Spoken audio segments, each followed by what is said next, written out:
বহু বছর করি বহু সময় ধরে আমরা মসজিদে বৈঠক করিয়া নানান ধরনের প্রতিশ্রুতি দিয়ে যাচ্ছে কেন্দ্র সরকার।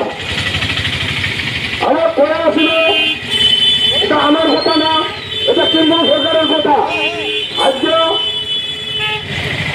2014 প্রয়াস যদি আমরা কেন্দ্রে ক্ষমতায় আসি তোমার কান্তাপুরি ভাষাটা একদম তহসিল মুক্ত করবো। ভারতবর্ষ, আসাম, বিহার, উত্তরবঙ্গ যেদিকে মানুষ রাজবংশী বংশী বসবাস করছিল করে ওনার একটা ক্যাটাগরি মধ্যে আনলো আমাকে এসটি দেবে। এসটি দেওয়ার কথা বলা তোমরা এদিকার মানুষের ভোট দিল নিন। ভাষার স্বীকৃতি দেওয়ার কথা হইয়া এদিকার মানুষের ভোট নিন। এদিকার মানুষের কোনো দাবি দেওয়া পূরণ না করিয়া আজকে এদিকার উৎপত্তি অনুপ্রবেশ এদিকে আসলে এদের জন্য আজকে নাগরিকত্ব দিবে। এই নাগরিকত্ব মানে একটা ভারতবর্ষ।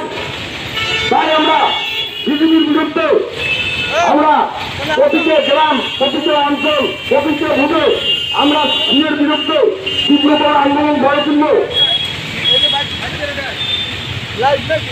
আজকে অমিত শাহ গত নির্দেশনের আগত কুম্ভের আগমনের মাঝত আসিয়া জনসভা করিয়া ভোটের আগত প্রতিশ্রুতি দিছিল যে 250 ফুট উচ্চতার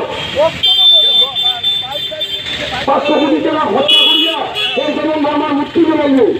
এটা তো আমার কথা নয় দাদা, এটা তো অমিত শাহের কথা। কোটে পঞ্চানন বর্মার মুক্তি, কোটে নারায়ণ সিনহা, কোটে কান্তামণি ভাষা একটা দিনে আজকে অমিত শাহ পূরণ করলেন না।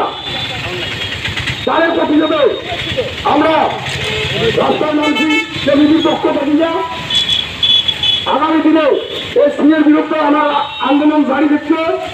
আজকে পঞ্চানন বর্মার মুক্তি হল না, এটা রাজনৈতিক সমাজ, এটা উত্তরবঙ্গের যারা পঞ্চাননের অনুভূমি আছে উত্তরবঙ্গের নাইজত আজকে মিথ্যা প্রতিশ্রুতি দিন।